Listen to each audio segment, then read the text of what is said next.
conhecer este versículo aqui uma outra vez, mas Deus fala cada vez do jeito que Ele quer. Deus escolhe do jeito que Ele quer, trabalha do jeito que Ele quer. E hoje é uma responsabilidade muito grande aqui na minha retaguarda, grandes doutores, mas nós vamos falar de Jesus. Ele é o nosso, amém, irmãos? Nosso Salvador. Primeira epístola do apóstolo Pedro, no capítulo 1, versículo 14. Como filho obediente, não vos conformeis com as concupiscências que antes tenhais em vossa ignorância, mas como é santo aquele que vos chamou, sede vós santos em todo o vosso procedimento, pois está escrito: sede santo, porque eu sou santo. Amém. Podeis se assentar, glorificando o nome do Senhor Jesus. Irmãos, você não é proibido de dar glória a Deus. Pode glorificar a Deus à vontade. Glórias ao nome do Senhor Jesus. Nós terminamos aqui um trimestre falando sobre avivamento espiritual. E esse avivamento nada mais, nada menos que é a santificação. Quando nós nos santificamos, aí o Senhor faz o avivamento em nossa vida. Nós vemos aqui nesta passagem o apóstolo Pedro chamando a atenção para que nós não venhamos cometer as mesmas coisas que nós cometíamos no tempo da nossa ignorância. Agora que nós aceitamos a Cristo, agora que nós já somos salvos na presença de Deus, fomos lavados pelo sangue de Cristo, agora nós temos que nos santificar para nós ver a Cristo, para nós ver a Deus, porque a palavra de Deus nos diz que sem santificação ninguém verá ao Senhor. Glórias ao nome do Senhor Jesus. Mas antes, irmãos, de nós falarmos deste santo que nos chamou, deste santo que não tem pecado, deste santo que foi por várias vezes tentado, mas em nada ele pecou. Aí nós vemos aqui, eu vou começar falando a respeito de Adão, o primeiro homem. Adão, ele recebeu de Deus os mandamentos de como ele deveria agir, e ele foi induzido pela sua mulher a pecar. Nós vemos que o Senhor tinha dado os mandamentos para Adão, e ele deveria ser o líder, ele deveria manter-se puro, sem pecado. Mas a partir do momento que Adão dá ouvido à sua esposa, ele comete o pecado, comendo o fruto proibido, e ali o pecado entra no mundo. Mas nós vemos, meus irmãos, que Adão pecou. Adão foi expulso do paraíso juntamente com sua esposa, mas o Senhor deixou para ele uma esperança. Qual seria? Da semente da mulher nascerá um que esmagará a cabeça da serpente. Capítulo 3, versículo 15 de Gênesis fala a promessa que Jesus Cristo viria para salvar a humanidade. Mais adiante, meus irmãos, nós vemos outro homem, um homem que ficou na história, um homem que Deus usou para que salvasse a nação daquela época, a civilização daquela época. Noé, um homem ao qual o Senhor achou graça, um homem ao qual o Senhor escolheu no meio de toda aquela multidão, o único que era fiel a Deus. Mas nós vemos que passou o tempo. Eu não vou me deter na história desses homens, porque os irmãos conhecem a história desses homens. Noé construiu a arca, passou ali o seu tempo pregando, falando de Deus para aquele povo, mas ninguém deu crédito à palavra de Noé. Noé foi salvo, ele e sua família. Quando eles terminaram ali o tempo das chuvas, que a água cessou, Noé plantou uma vinha e ali se embebedou, e ali cometeu um pecado. E com esse pecado ele acabou amaldiçoando o seu filho, Cão. Glórias ao nome do Senhor Jesus. E nós vemos, irmãos, que passa-se adiante.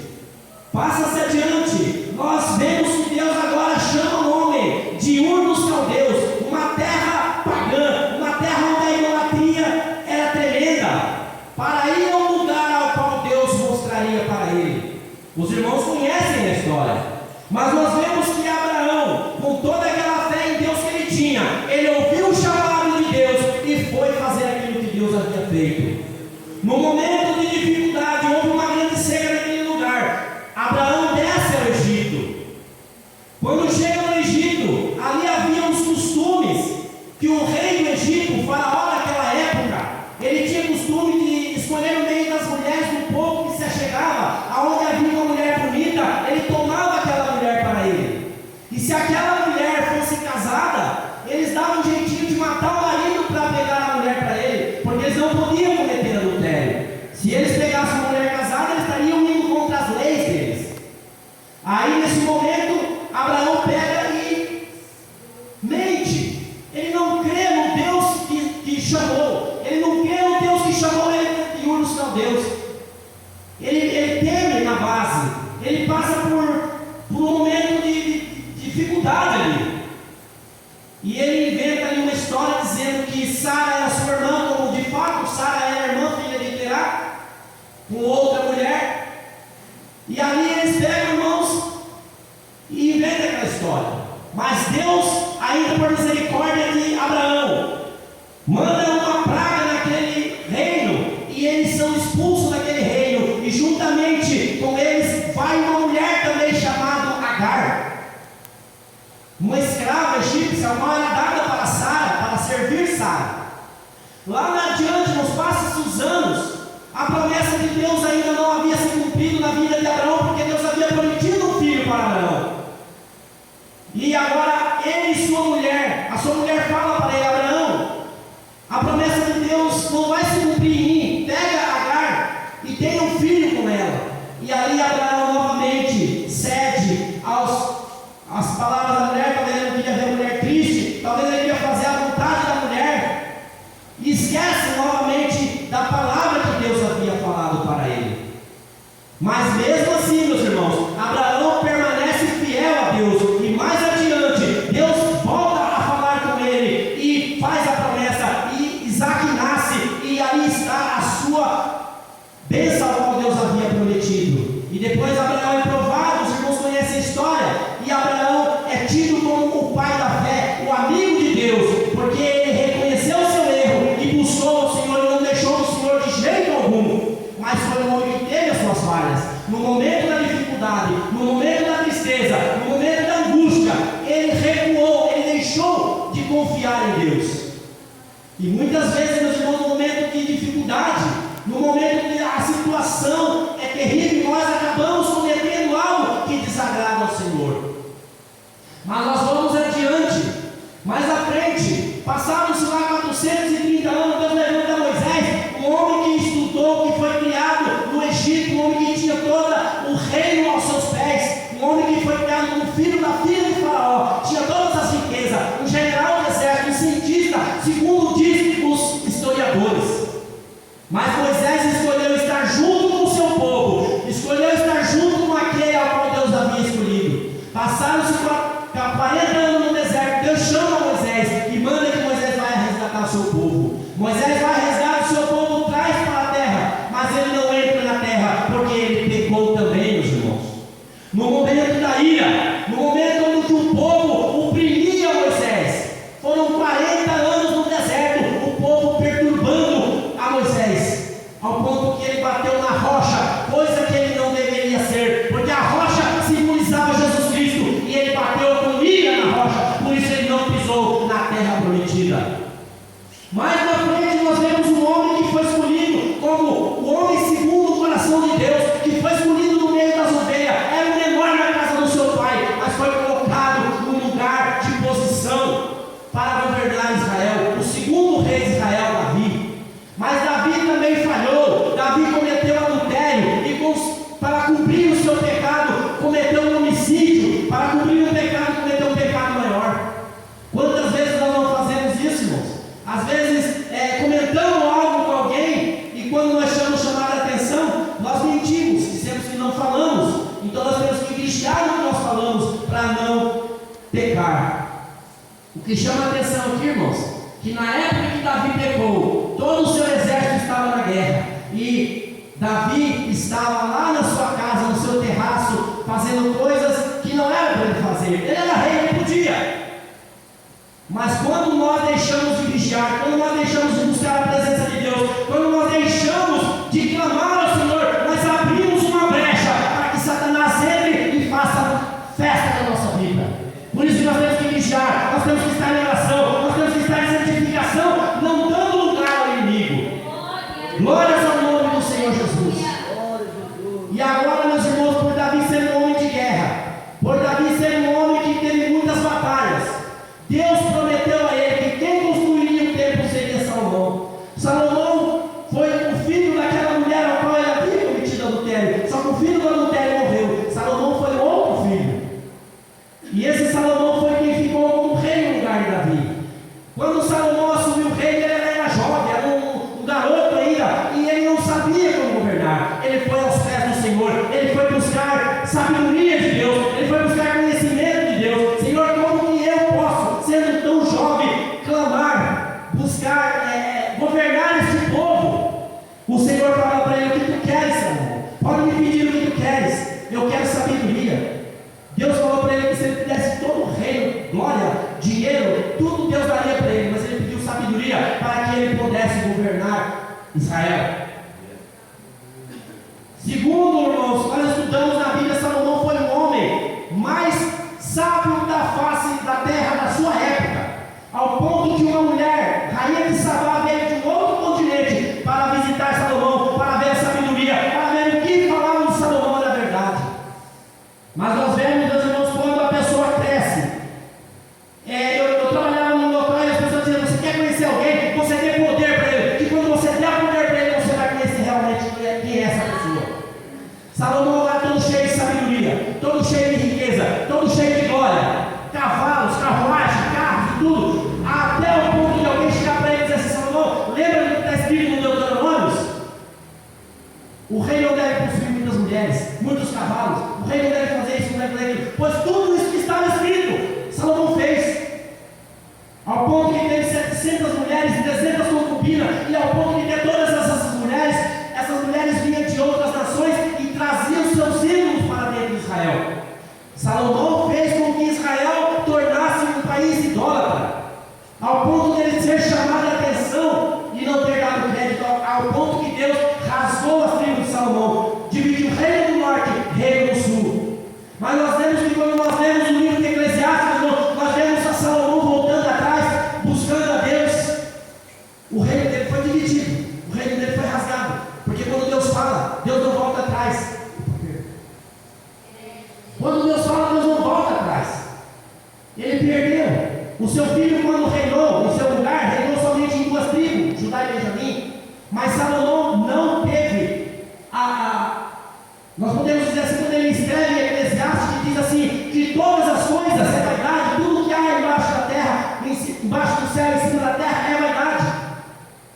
Ao ponto dele chegar a dizer, irmãos: olha, eu tive 1000 mulheres, eu tive riqueza, eu tive ouro, eu tive carro, eu tive poder, eu tive glória, mas tudo era vaidade, nada serviu, porque eu deixei de buscar o Senhor. Então, irmãos, o mundo vem oferecendo muitas coisas, o mundo vem oferecendo muitas coisas, e vai entrando devagarinho, e a gente aceita um pouquinho hoje, um pouquinho amanhã, quando você vê, você já não estava na presença de Deus, você já perdeu a bênção do Espírito Santo, você já perdeu a sensibilidade do Espírito Santo na tua vida. E foi o que aconteceu com Salomão, foi vindo aos pouquinhos, quando ele viu, ele já estava com o seu país idólatra, cheio de altares em Israel. Glórias ao nome do Senhor Jesus. Mas eu paro aqui, irmãos. Todos esses homens que eu falei para vocês, que eu citei, que foram os homens mais conhecidos da Bíblia, tem outros, mas nós chegamos à conclusão que todos esses homens foram falhos. Todos esses homens foram falhos, mas mesmo com as suas falhas, a Bíblia diz lá em Hebreus capítulo 11, a galeria dos heróis da fé, eles alcançaram misericórdia, porque eles esperavam em Jesus que viria para trazer o Messias, que havia de trazer a salvação. E nós vemos lá em Lucas, eu não vou dizer o versículo para não errar, mas lá está escrito a respeito do rico e Lázaro, se não me engano é 19.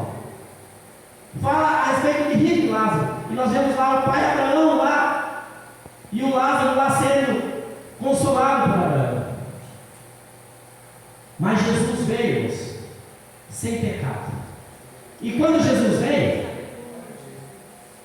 aí todo mundo procurou condenar Jesus. Todo mundo procurou achar falha em Jesus. Nós vamos mostrar que Jesus não é isso que vocês estão falando. E aí começaram. Quem mais perseguiu Jesus? Foi as autoridades religiosas. Os religiosos da época. Nós vemos aqui que os principais sacerdotes, no livro de Marcos, no Evangelho de Marcos, capítulo 11, versículo 17, fala dos fariseus, tentaram a Jesus a respeito do batismo de João. Eles queriam pegar Jesus numa contradição, e eles chamaram Jesus ali, estava lá no templo.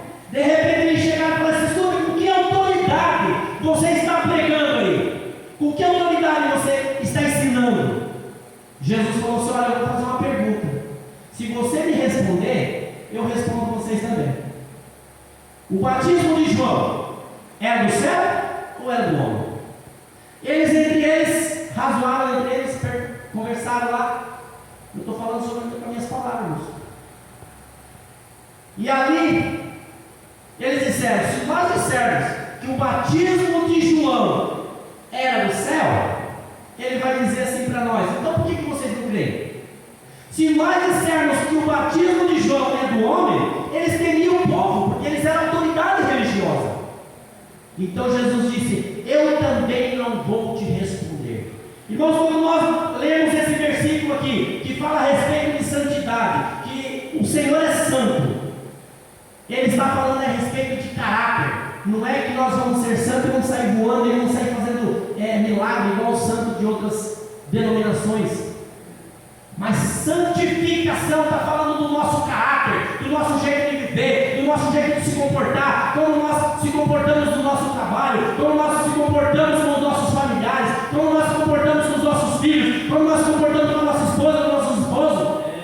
É esse o comportamento, a santidade, é o caráter da pessoa.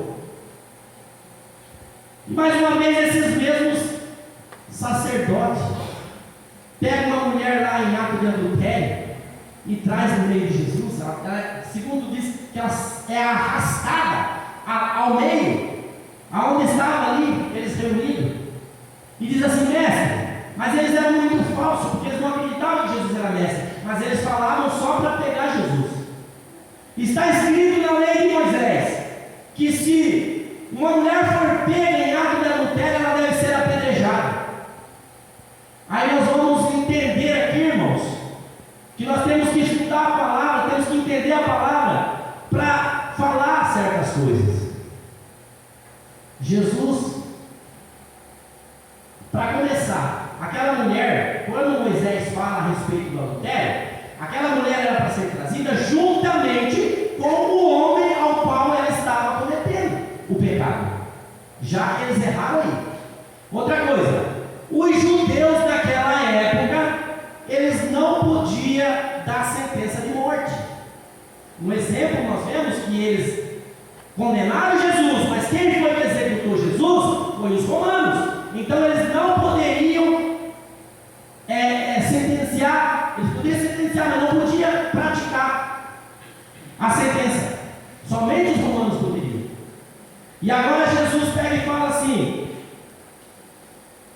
aquele que não tem pecado, atire a primeira pedra.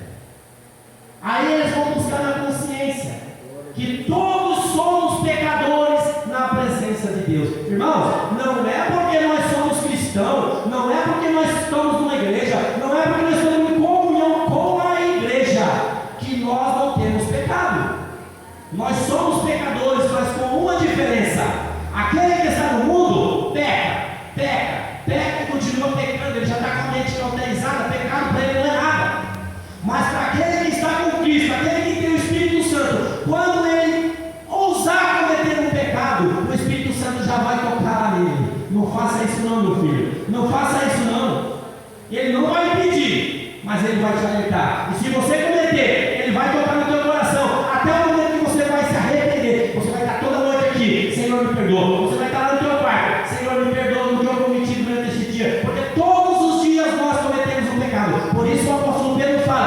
alguém disser que não tem pecado, entendam para o João. Se alguém disser que ele não tem pecado, esse alguém. Isso é muito bom, né? Porque aqui, doutores, aqui, né, irmãos? Que se a gente precisar, eles na retaguarda ajuda.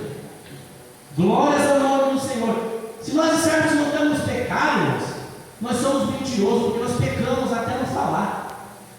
Glórias ao nome do Senhor Jesus. Por isso nós temos que viver uma vida de santidade. Nós temos que viver uma vida de buscando a presença de Deus todos os dias. Glórias ao nome do Senhor Jesus. Outra vez, irmãos,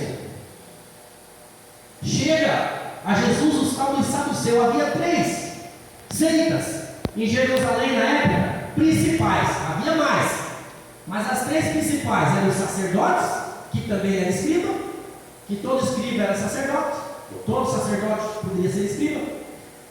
Os saduceus, que também eram pessoas de uma seita, e os assênios. Só que os assênios eram um povo que vivia isolado, eles não se misturavam com o povo. E esses saduceus aqui, eles não acreditavam na ressurreição, ao ponto que eles chegam para Jesus e dizem assim: olha, mestre, sempre querendo puxar a sardinha, né? Mestre, querendo elogiar, querendo levantar o ego. Conta-se uma história, essa história não existe, é uma história que eles inventaram, que havia 7 irmãos e havia uma mulher, e na lei de Moisés dizia que eles poderiam sim, na lei está escrito, irmãos, na lei está escrito, que se alguém morresse e não deixasse descendência, lá a história de Boaz é muito certa a respeito dessa história. A pessoa, o irmão mais velho se casa, ou o mais novo se casa para ter um descendente. A história de Judá também com a sua nora Tamar, né? Para deixar um descendente para não perder a herança de terra. Era lícito. E ele chega e conta uma história que havia 7 irmãos e todas elas desposaram a mulher. E agora na eternidade, como é que vai ser?